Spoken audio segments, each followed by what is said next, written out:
इस वीडियो में मैं आपको सुजानपुर टेरा के ऐतिहासिक किले के बारे में बताऊंगा और आपको पूरा किला दिखाऊंगा। इस किले का निर्माण अभय चंद कटोच द्वारा 1750 ईस्वी में करवाया गया था। ये एंट्रेंस है किले की, और जब आप मेन गेट से एंटर होते हो तो सामने का ये व्यू है। यहाँ पे ये कमरे जैसे बनाए गए हैं और बहुत ही सुंदर तरीके से ये कमरे बनाए गए हैं।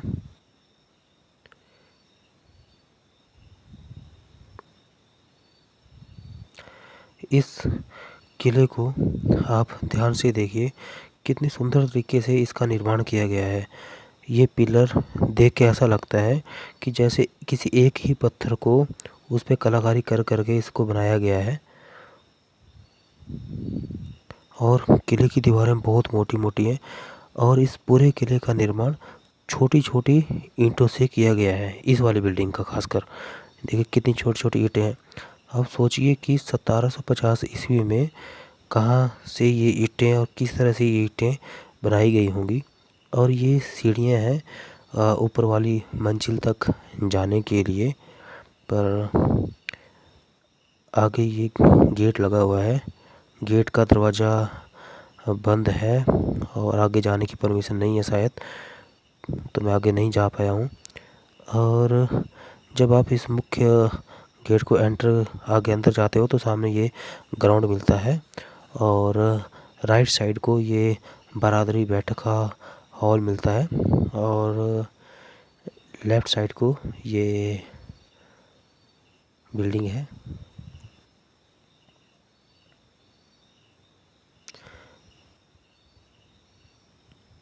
बहुत ही सुंदर तरीके से ये किला बनाया गया है।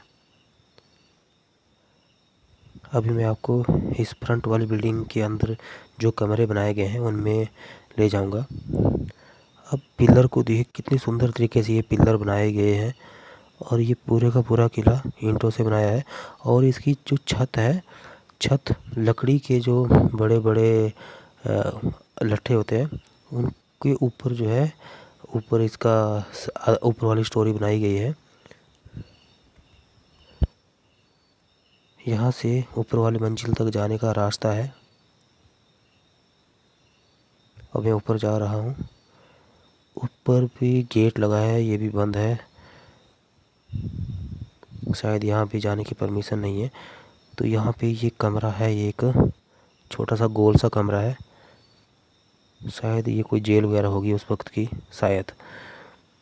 और एक कमरा ये है, और ये छत देखिए आप, लकड़ी के लट्ठों के ऊपर जो है छत बनाई गई है, और ऊपर की बिल्डिंग लकड़ी के लट्ठों के ऊपर ही बनी हुई है।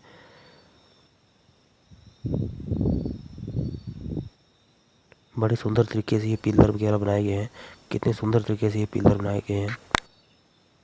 और ये है यहाँ का बारादरी बैठक हॉल। ये हॉल जो है, यहाँ पे सभाएं वगैरह की जाती थी।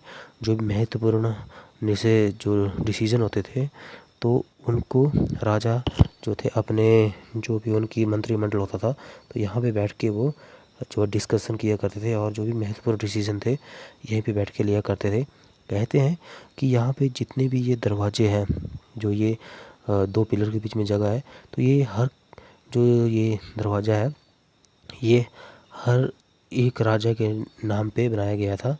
तो ये उनके लिए सम्मान की, मतलब उनके सम्मान के लिए ये जगह बनाई गई थी कि इस जगह पे वो उसी ही राज्य का जो है राजा बैठेगा और डिसीजन जो भी बात करेंगे। और ये ऊपर का छत जो है अभी टूट गया है। दरअसल 1905 ईस्वी में यहाँ पे बहुत बड़ा भूकंप आया था, जिसकी वजह से इस किले को काफ़ी क्षति पहुँची है। ऊपर का छत भी टूट गया है और काफ़ी दरारें आ गई हैं किले में। अभी जो है गवर्नमेंट ने इस किले को बचाने के लिए यहाँ पे कुछ काम भी किए हैं। और यहाँ से ये सामने का दृश्य है, सामने चौगान है सुजानपुर का, और यहाँ से सामने का चौगान, ये सुजानपुर जो है पूरा दिखता है। तो राजा लोग शायद यहीं से बैठ के ही आसपास के जो इलाके हैं उनको देखा करते होंगे। और ये सामने जो ग्राउंड है चौगान का, यहीं पे राजा के जो सैनिक थे वो ट्रेनिंग लिया करते थे, उन्हें यहाँ पे ट्रेनिंग दिया करते थे। और उस वक्त होली का मेला भी वहीं पे करवाया जाता था। ये है यहाँ का मेन बैठक। यहीं पे ही जो है राजा बैठा करते थे और महत्वपूर्ण डिसीजन लिया करते थे। और ये है सामने का नज़ारा, बहुत ही सुंदर नज़ारा है, देखिए आप। और यहाँ पे किले के इस साइड को दीवार नहीं है, दीवार नहीं है क्योंकि यहाँ देखो सामने बिल्कुल एक बहुत ही गहरी खाई है ये वाली। तो किसी भी शत्रु के आने का तो यहाँ से कोई भी चांस नहीं बनता है। तो बहुत गहरी खाई है, बहुत ही ज़्यादा गहरी। और ये सामने पूरा सुजानपुर यहाँ से दिखता है। सामने चौगान है सुजानपुर का। अभी छत वगैरह टूट गई है। ये 1905 में जो भूकंप आया था उस वक्त की ये दीवारें, जो ये छत है, टूटी गई थी। अब मैं बाहर से आपको दिखाता हूँ। और यहाँ पे एक कमरा है, शायद 10 बाई 10 फुट का ये कमरा है। अभी बंद रखा है इस कमरे को। और ये सामने की दीवारें जो हैं ये ईंटों से नहीं बनाई हैं, ये पत्थर से बनाई गई हैं। पत्थर को काट काट के उसको ईंट जैसी शेप बना के बड़ी मजबूती से ये दीवारें बनाई गई हैं। और ये सामने बहुत ही गहरी खाई है, तभी शायद राजा ने यहाँ पे कोई दीवार नहीं लगाई है। और यहाँ पे बैठ के ही राजा लोग सामने का दृश्य एंजॉय करते थे। बरादरी बैठक जो हॉल है उसके सामने का ये जो ग्राउंड है वहाँ पे ये तालाब जैसा छोटा सा खड्डा है। शायद उस वक्त का ये कोई छोटा सा तालाब होगा जो कि इस मैदान की शोभा बढ़ाता होगा उस वक्त। और कहते हैं कि जो सुजानपुर में होली का जो सबसे पहली बार जो होली मनाई थी इसी ग्राउंड में मनाई गई थी। और ये सामने की बिल्डिंग है, यहाँ पे भी काफ़ी कमरे हैं, पर काफ़ी जो कमरे हैं इनकी छतें वगैरह टूट चुकी हैं। और ये कमरे भी पत्थर से जो है ईंटों की शेप में पत्थरों को काट काट के ये कमरे बनाए गए हैं। और इन सभी कमरों की जो है छतें टूट गई हैं। बहुत ही भव्य तरीके से इस किले को बनाया गया है। आप सोचिए कि उस वक्त ये किला कैसा लगता होगा। अभी इतना अच्छा देखने में लगता है ये किला, तो उस वक्त कितना मनमोहक और कितना भव्य ये किला लगता होगा। और ये सामने की बिल्डिंग है। कहते हैं कि जब अंग्रेज़ों ने संसार चंद कटोच से कांगड़ा को छीन लिया तो संसार चंद कटोच जी अपने परिवार सहित यहाँ पे आके रहने लगे। और वो अपने साथ अपना खजाना लेके यहाँ पे आए। तो और कहते हैं कि जो संसार चंद का जो खजाना था वो यहीं कहीं दफन है। किसी को वो खजाना आज तक नहीं मिला है, बहुत ज़्यादा खजाना था वो। और यहाँ पे एक कोई खुफिया गुफा भी है जो इस किले में कहीं बनाई गई है। तो वो गुफा भी नीचे जो चौगान दिखता है, चौगानों के पास जाके वो गुफा निकलती है। तो तकरीबन 5-6 किलोमीटर लंबी वो सुरंग है। और ये अंदर ये भी कमरे हैं और इनमें काफ़ी अंधेरा है कमरों में। राजाओं ने पता नहीं कौन से पर्पस से ये कमरे बनाए थे, पर बहुत ही ज़बरदस्त सुंदर कमरे हैं ये। यहाँ पे गौरी शंकर मंदिर है। यहाँ पे भगवान शिव और पार्वती जी का ये मंदिर है जो उस वक्त राजाओं ने ही यहाँ पे बनाया था। बहुत ही सुंदर मंदिर बनाया था उस वक्त। ये यहाँ पे मैं आपको दर्शन करवाऊँगा भगवान शिव और पार्वती माता जी के। ये मंदिर का गेट है और सामने भगवान शिव और पार्वती जी की मूर्ति है।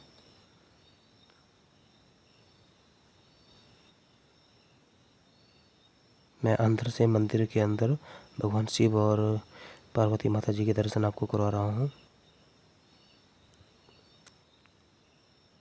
बहुत ही सुंदर मंदिर है और मंदिर के सामने ये नज़ारा है।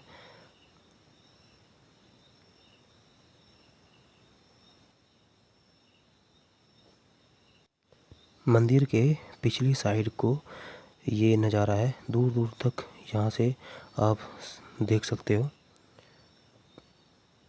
कितने सुंदर तरीके से देखिए ये बिल्डिंग बनाई गई है।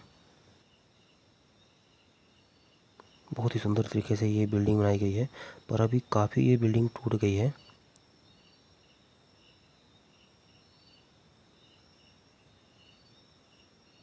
और ये दीवारें हैं किले की। और ये सामने जो है एक महल है, यहाँ पे ही राजा रानी वगैरह रहा करते थे, ये उनका आवास स्थान था।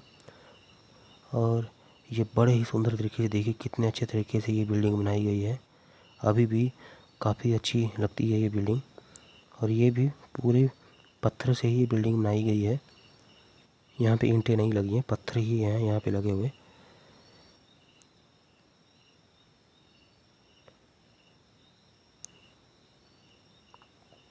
ये शायद सैनिकों के लिए बैठने के लिए जगह होगी, सामने का जो है देखभाल करने के लिए। और सामने भी बहुत अधिक किले की बिल्डिंग्स हैं।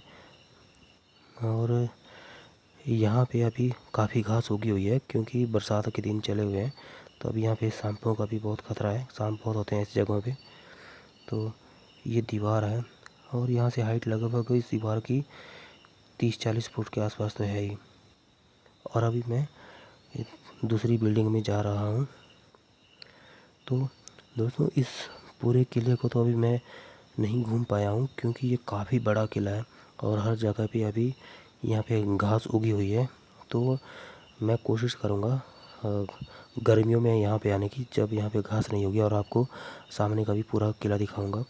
तो अगर आप पूरा किला घूमना चाहते हो गर्मियों में, तो मुझे लगता है कि 6-7 घंटे तो कम से कम लगेंगे ही यहाँ घूमने में।